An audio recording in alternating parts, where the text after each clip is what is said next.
आप देख रहे हैं हेडलाइंस 24 खबरों की हकीकत में आपके साथ शाहना खान। सुप्रीम कोर्ट की पहली महिला जज एम फातिमा बीवी का 23 नवंबर 2023 को केरल के कोल्लम स्थित एक प्राइवेट अस्पताल में निधन हो गया। वो 96 साल की थी। केरल के मुख्यमंत्री पिनाराई विजयन ने अपने शोक संदेश में कहा कि न्यायमूर्ति बीवी का जीवन केरल में महिला सशक्तिकरण के उल्लेखनीय अध्यायों में से एक था। उनकी वजह से केरल ने देश को पहली महिला न्यायाधीश देने वाले राज्य के रूप में पहचान हासिल की है। सीएम विजयन ने कहा कि जस्टिस फातिमा बीवी में जीवन की सभी बाधाओं को पार करने की अद्वितीय शक्ति थी। उनका जीवन पूरे समाज, विशेषकर महिलाओं के लिए प्रेरणा है। संवैधानिक मामलों में उनकी विद्वता तमिलनाडु के राज्यपाल के रूप में उनके कार्यकाल के दौरान देखी गई थी। बता दें कि जस्टिस एम फातिमा बीवी 1987 से 2001 तक तमिलनाडु की राज्यपाल रही थी। उनकी नियुक्ति ने महिलाओं को कानूनी पेशे को आगे बढ़ाने के लिए प्रेरित किया था। वो महिला सशक्तिकरण की प्रतीक रही हैं। उन्होंने कानूनी पेशे और अन्य क्षेत्रों में भी अपनी गहरी छाप छोड़ी है। जस्टिस एम फातिमा बीवी का जन्म 1927 को केरल में हुआ था। उनके पिता का नाम अन्वीटील मीरा साहिब और मां का नाम खदीजा बीवी था। वो अपने माता पिता की 8 संतानों में से सबसे बड़ी थी। जस्टिस बीवी के पिता अन्वीटील मीरा साहिब एक सरकारी कर्मचारी थे। वो पंजीकरण विभाग में काम करते थे।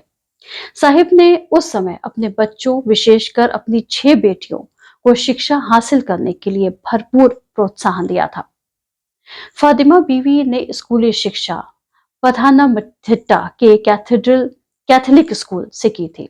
इसके बाद महिला कॉलेज से केमिस्ट्री में ग्रेजुएशन किया था। ये वो वक्त था जब मुस्लिम लड़कियां उच्च शिक्षा से दूर थी। बावजूद इसके फातिमा बीवी केमिस्ट्री में मास्टर्स करना चाहती थी, लेकिन उनके पिता तत्कालीन श्रावणकोर राज्य की पहली महिला न्यायिक अधिकारी अन्ना चांडी की कहानी से प्रेरित थे। इसलिए उन्होंने फातिमा बीवी को लॉ करने के लिए कहा। साहिब ने अपनी बेटी को समझाया कि केमिस्ट्री में मास्टर्स उन्हें शिक्षण करियर में ले जाएगा, लेकिन कानून की पढ़ाई उन्हें अलग ऊंचाई तक लेकर जाएगी।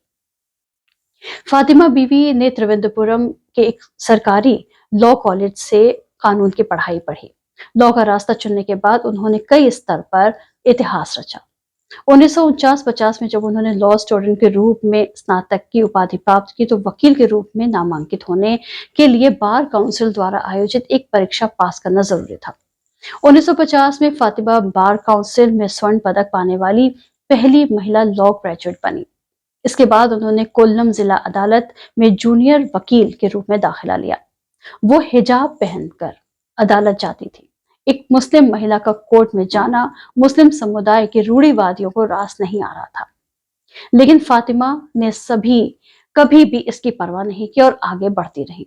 8 साल के बाद फातिमा ने तत्कालीन सरकार द्वारा आयोजित एक प्रतियोगिता परीक्षा को पास किया और बतौर मुंसिफ जुडिशियल सर्विस को ज्वाइन किया। 1974 में वो जिला सत्र न्यायाधीश बन गए।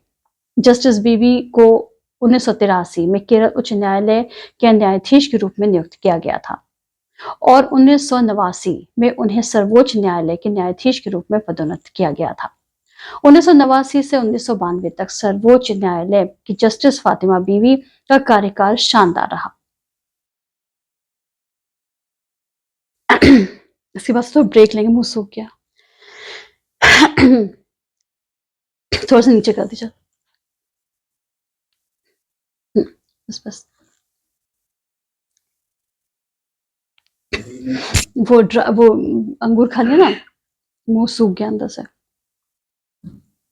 एक न्यायाधीश के रूप में न्यायमूर्ति बीवी महत्वपूर्ण मामलों में समानता के पक्ष में रही। शीर्ष अदालत से रिटायर होने के बाद उन्होंने राष्ट्रीय मानवाधिकार आयोग के मेंबर और तमिलनाडु के राज्यपाल के रूप में भी काम किया। तमिलनाडु के राज्यपाल के रूप में वो राजीव गांधी हत्या मामले में दोषियों की दया याचिका खारिज करने के बाद सुर्खियों में आ गई थी। राजीव गांधी हत्या मामले में सुप्रीम कोर्ट ने 1999 में नलिनी मुरुगन संतन और पेरारिवलन की मौत की सजा सुनाई थी। तमिलनाडु के राज्यपाल के रूप में बीवी ने नलिनी को दी गई मौत की सजा को इस आधार पर बदल दिया था कि वो एक महिला है और उनकी एक बेटी है। फातिमा बीवी ने 1950 को केरल की निचली न्यायपालिका में अपना करियर शुरू किया। 8 साल के बाद उन्होंने केरल अधीनस्थ न्यायिक सेवाओं में मुंसिफ की नौकरी की। उसके बाद वो मुख्य न्यायिक मजिस्ट्रेट, जिला एवं सत्र न्यायाधीश बनी।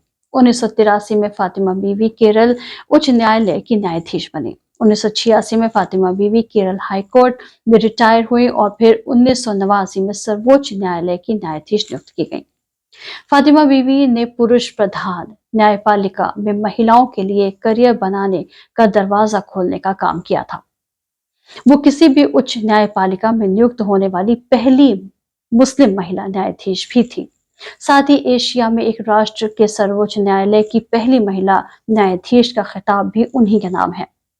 फातिमा बीवी साल 1989 में सुप्रीम कोर्ट की महिला न्यायाधीश बनी थी, जो पहली भारतीय महिला थी। तमिलनाडु के राज्यपाल के रूप में नियुक्त होने से पहले फातिमा बीवी को 3 अक्टूबर 1993 को राष्ट्रीय मानवाधिकार आयोग के सदस्य बनाया गया था। इसके अलावा उन्होंने राज्यपाल के रूप में अपने कार्यकाल के दौरान तमिलनाडु विश्वविद्यालय के चांसलर के रूप में भी काम किया था।